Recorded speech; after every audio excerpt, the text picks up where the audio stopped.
So once again, anime Twitter has came out with yet another debate, and this time it's the most iconic move in anime. I'm sure most of you anime fans have seen this because basically every anime content creator, whether or not they just post anime content or anime games, has come out of the woodworks to talk about this, and it's whether or not Red Rock is the most iconic move. If you don't know what Red Rock is, it's Luffy's strongest attack or the strongest animated attack. Basically what happened is a Twitter user came out and said, okay, Red Rock is the most iconic attack in anime. Since that Twitter user came out, oh god, he's just been getting slandered left and right. There's so many different memes on Twitter now. People are saying Aaron's chapter 139 breakdown is unironically more iconic than Red Rock. Drippin' Flavor and Lil Whip are more iconic than Red Rock. Momo's ice cream is more iconic than Red Rock. You even got YouTubers like Rhyme Style. This guy is a Dragon Ball YouTuber talking about this, and this is a big deal. Everybody's talking about it. The biggest thing is they're not just saying it's the most iconic attack in anime, they're saying it's more iconic than Goku's Kamehameha or his Kamehameha, however you say it. And this guy got ratioed so hard. Oh my god, he got dragged through the mud, dear god. So I thought that would be a good opener to today's video, which I think is a really interesting topic. What is the most iconic attack in anime,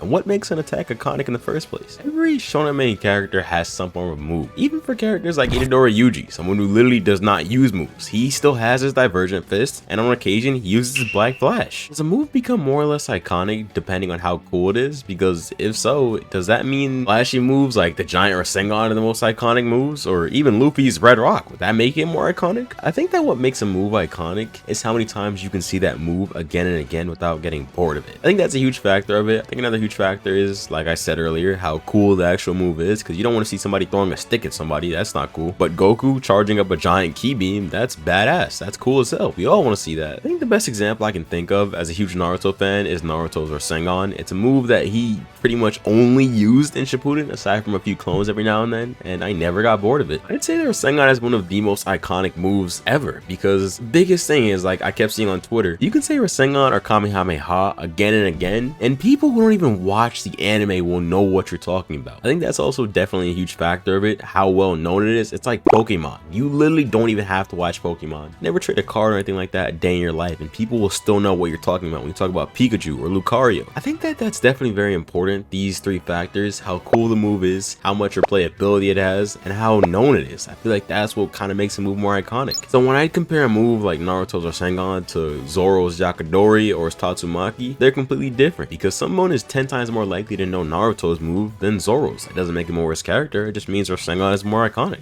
And that brings us back to this argument: is Red Rock more iconic than Goku's Kamehameha? And I'll give you guys my personal answer. I say hell no. First of all, Red Rock is an attack we've seen once. It was cool as hell, I'll give him that, and I love One Piece. But the fact stands that Goku has been doing this for years now, and Luffy literally pulled this attack out once. I'm sorry. And it also brings out a really interesting question: are Luffy's moves iconic? The difference between Goku and Ichigo and Naruto and Luffy is, compared to all of those characters, Luffy has like 100 times the amount of moves. Right here I have a chart of every single move Luffy has used, and I'm not gonna go ahead and count all of these, but you guys can see it's a lot of different moves for a lot of different gears. You have gear 1, which isn't even a thing, but let's say that's his base form. Second gear, all these moves. Third gear, all these moves. You add Haki, all of those moves. Gear 4, 3 different versions of Bounce Man, and then each one has moves that go with it. So the question to me, a One Piece fan, kind of becomes, does Luffy have any iconic moves? I can't really say that a Gum Gum Elephant Gun is iconic. I just can't. I can't say I'll ever see that move on the same level as a Kamehameha or a Rasengan or Getsuga. I put all 3 of those anime that I just mentioned, or all 2, above Bleach. I'll take those any day. But when it comes to moves, One Piece might be in dead last. I cannot say that I see a Gomu Gomu no pistol on the same level as a Rasengan. And don't get me wrong, I can't exactly say what the difference is, because Gum Gum Pistol is a move that Luffy's used again and again. But the thing about One Piece and Luffy is, Luffy honestly doesn't really need to have any iconic moves, because if you're a One Piece fan, you enjoy every single thing he does, and you love how creative he is with this fruit. And that's what also separates him from the other MCs. He's different, but that's not a bad thing. Just because Luffy doesn't have a single iconic attack that's as iconic as a Kamehameha or a Rasengan or Getsuga doesn't mean that it's a bad thing. I think that also kind of relates to my analogy earlier with Jujutsu Kaisen, because Yuji literally does not do anything. He doesn't really have any iconic moves. Divergent Fist is cool, but it's not iconic. Black Flash, it's cool and it's unique to JJK, but nobody's really going Black Flash over Rasengan. Okay, that was kind of cringy, but anyways, y'all get my point. A character doesn't have to have moves that are iconic. You can like a character character for his personality or the other stuff that he does. So to settle this debate and answer this question, is Red Rock more iconic than Kamehameha? Hell no. Do I like Luffy 10 times more than I'll ever like Goku? Absolutely. And I love Dragon Ball. I think that what's going on is people are getting this dumb sentiment or idea in their heads that a character has to have this iconic sick move to be good. You need your own Rasengan or your own Baryon mode. Now what I will say is, in the future, certain aspects of One Piece are definitely going to be more iconic than Dragon Ball. Another argument I keep on seeing is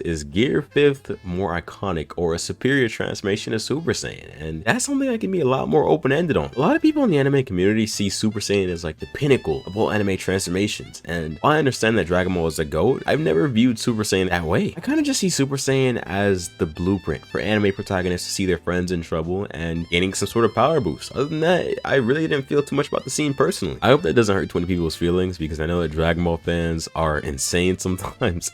I have so many friends that when I say anything slanderous towards DBZ, they get on my head so quickly. And I love Dragon Ball, but I'm just saying, Gear 5 to me is already a cooler transformation than Super Saiyan, but I'm not sure if I'm ready to say it's more iconic. I don't know if I can say that yet, because like I said earlier, Dragon Ball is the GOAT. I'll just have to see what happens when it gets animated, but yeah, hopefully I'll take away my point from this video. I'm not going to talk too much longer. When it comes to what makes a move iconic in anime, there's so many things you have to think about. I think it's a lot more than what I just said too. Of course, being a cool move is important. Of course, people have to know it, and obviously, of course, it has to have replayability. I mean, you can't say it over and over again and get bored. That's kind of what makes a main character a main character. They have to have a skill set that you don't get tired of seeing again and again and again. It's also why I think simple characters like Yuji and Naruto, who basically just use Divergent Fist, Black Flash, Rasengan, Getsuga from Ichigo. I think that those are all very good characters. I think it's cool to be simple. I also think it's cool to be advanced like Luffy. You can have a million moves and you can also have no moves. Either way, you're still gonna be a cool character in my book. And that's what I'm trying to get across here. But yeah, like I said, settle the debate. Luffy's Red Rock is not more iconic than Goku's Kamehameha. I don't even think that Luffy has a move that's more iconic than Goku's Kamehameha yet, because One Piece is still going on. You also gotta realize that One Piece is not finished yet. Oda has recently stated that he'd like to finish the One Piece manga in the next 3 years. So we have 3 more years. And after One Piece is finished, I don't know, because that does change things. But yeah, that being said, I hope you guys enjoyed the video, and I'll see you in the next one. Later.